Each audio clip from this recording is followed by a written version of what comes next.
산업은행 부산 이전이 쉽습니까? 그렇게 쉬우면 윤석열 정부는 왜 못했습니까? 저는 산업은행 말고 HMM을 부산으로 옮겨오겠습니다. 아니, 산업은행 그거 그냥 국회에서 땅땅땅 해주면 그냥 내려오게 돼 있는 것을 그걸 안 해줘서 이래 된 거잖아요. 지난 대선에선 산업은행 데려온다 만다로 시끌벅적했었는데 이번엔 HMM을 부산으로 데려오겠다고 합니다. 워낙 일자리도 없고 자영업도 오늘 내일 하는 부산이라 솔직히 뭐라도 내려오면 좋겠지만 또 이거 산업은행처럼 공수표만 남발하는 거 아닌지 살짝 걱정이 되기도 합니다. 그래서 가져온 오늘 햄구실 주제는요. HMM 부산 이전이 가능할까? 입니다. 우선 우리 구독자 형님들은 HMM이 뭐하는 회사인지 다들 아시겠지만 그래도 간단히 말씀드리자면 이 회사는 현대 머천트 머린의 앞글자를 딴 회사입니다. 예전엔 현대 상선이었는데 글로벌 금융위기와 해운업 빙하기를 거치면서 회사가 망할 뻔하다가 정부 지원으로 극적 회생하면서 이름을 HMM으로 변경했었죠. 그래서 다들 흠이라고 하는데 뭐 어찌됐든 잘된 일이야 뭐 이렇게 부른다고 하더라고요.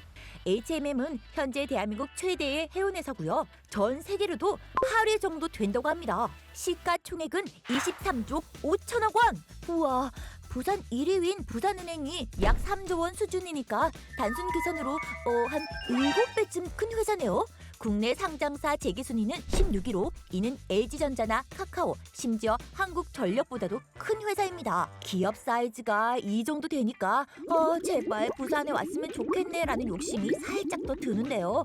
부산에서 제일 중요한 것은 뭐니 해도 일자리 아니겠습니까? 그래서 HMM이 부산으로 오면 일자리가 몇 개나 늘어날까 해서 또 조사를 해봤는데요. 2024년 기준 HMM의 직원 수는 1,890명으로 육상직과 해상직이 대략 1,000명씩 반반으로 구성되어 있습니다. 선박 항해나 점검 등을 맡은 해상직의 1,000명 정도는 부산에서 근무를 하고 있고요. 결국 본사 이전으로 서울에서 부산으로 내려오는 인력은 1,000명 내외일 것으로 예상됩니다.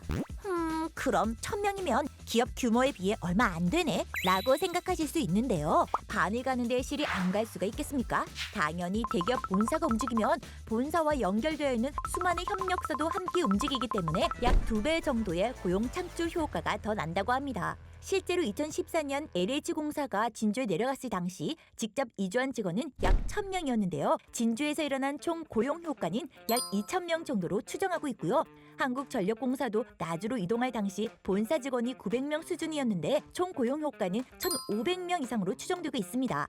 그래서 전력거래소, 한전 KDN, 한전 KPS 등 한전 계열사도 함께 이전이 되었었죠. 또 이렇게 새롭게 유입되는 인구들이 일자리만 가지고 오는 게 아니죠. 그보다 중요한 월급을 가지고 오잖아요. 이 사람들이 부산에서 집도 사고 밥도 사 먹고 즉 생활권이 완전히 이동하니까 아무래도 부산 경기가 많이 살아나지 않겠습니까? 어디 보자. HMM 직원 평균 연봉이 약 1억 2천만 원 수준이니까 매년 1,200억 원 정도의 돈이 부산에서 새롭게 풀리게 되는 셈이네요. 와, 이것만 잘 지역에서 돌아도 우리 부산 경제에도 큰 힘이 될 것 같습니다.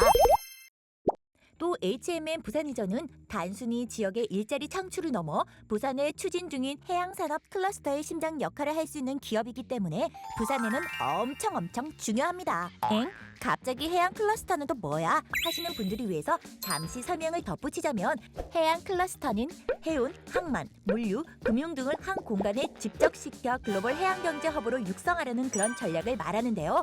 이미 싱가포르나 로테르담, 요코하마 등 선진 해양 도시에선 항만, 해운사 본사, 선박금융, 연구소를 하나의 지역에 모은 해양 클러스터를 조성해 활발히 운영 중입니다. 현재 우리나라는 해양 클러스터가 많이 부실한 상태로 항구는 부산에 있는데 해운사는 서울에 있고 보험사는 여의도에 있고 기술연구소는 대전에 있는 그런 시기예요. 앞서도 말씀드렸지만 HMM은 전 세계 8위의 물동량을 움직이는 해운사잖아요. 이런 거대 해운사가 부산으로 오면 이에 따른 선박금융과 보험, 해상법률, 물류기업 등 연관 산업도 부산으로 매우 빠르게 집중되면서 해양 클러스터가 만들어질 것으로 기대되고 있어요. HMM은 단순 기업 이전이 아니라 아니라 해양물류와 관광을 핵심 축으로 하는 부산 경제의 새로운 심장이 생기게 되는 핵심 모멘텀이 되는 일입니다. 아, 근데 그렇게 큰 기업과 협력사들을 한 곳에 모으려면 땅이 많이 모자랄 텐데 라고 걱정하실 분들도 있을 것 같은데요. 우연하게도 부산은 그 모든 것을 모두 넣을 수 있는 거대한 땅, 바로 북한 재개발을 한창 하고 있잖아요.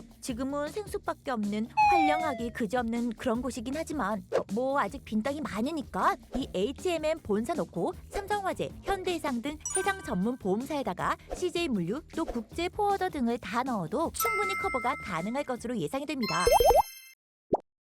그럼 HMM이 좋은 건 알겠는데 과연 부산에 내려올 현실적인 가능성이 있느냐, 이걸 한번 살펴보겠습니다. 뭐 주식하는 우리 형님들 아시겠지만 이게 시장에서 자유롭게 사고 팔 수 있는 민간 기업이잖아요. 대한민국이 공산국가도 아닌데 민간 기업의 본사를 옮겨라 마라 할 수는 없는 일이잖아요. 사실 정부가 법적으로 민간 기업인 HMM을 부산으로 이전시킬 수 있는 방법은 없습니다. 하지만 정부가 유도하거나 혹은 압박해서 옮기게 할 수 있는 것으로는 보여요. 그 이유는 HMM 주식의 대부분을 정부가 소유하고 있기 때문입니다. HMM의 주요 주주 구성을 보면요, 산업은행과 한국해양진흥공사가 각각 30%씩 가지고 있고요. 또 국민연금공단도 5% 지분을 가지고 있습니다. 세 개 주체의 지분 총합은 거의 70%에 육박해서 의결정 족수 50%를 충분히 넘고 있는데요. 그러면 HMM의 이사회 구성, 사장 임명 등을 정부의 의사에 따라 진행할 수 있는 상황입니다. 그러니까 정부가 직접적으로 가라고 할 수는 없지만 정부가 HMM의 주요 임원들을 정부 쪽 사람들로 채워 넣은 다음 그 임원들이 자발적으로 갑시다 하고 의결하면 자연스럽게 부산으로 내려오는 구조가 된다는 거죠.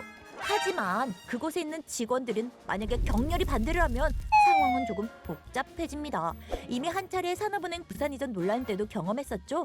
부산은행 직원들이 졸속 추진이다, 직원들과 한마디 상의도 없이 결정했다, 정치 논란이라며 총파업까지 언급하며 반발했었고요. 또 단체 협약 위반 소지가 있다며 법적 대응도 불사하겠다고 머리에 띠두르고 그랬었잖아요. HMM도 왠지 서울 직원들이 환영하면서 내려올 것 같지는 않은데 부디 정치권이 지혜를 발휘해서 부산이 다시 도약할 수 있는 그런 발판 하나 생기게 되었으면 좋겠습니다. 제발 부산에 흠이 되지 않고 좋아라는 방향이 되었으면 좋겠네요. 해임구원의 오늘 내용 마음에 드셨으면 좋아요 눌러주시고요. 다뤘으면 좋겠다는 주제 있으시면 댓글로 꼭 남겨주세요. 해임구원은 이만 물러갑니다.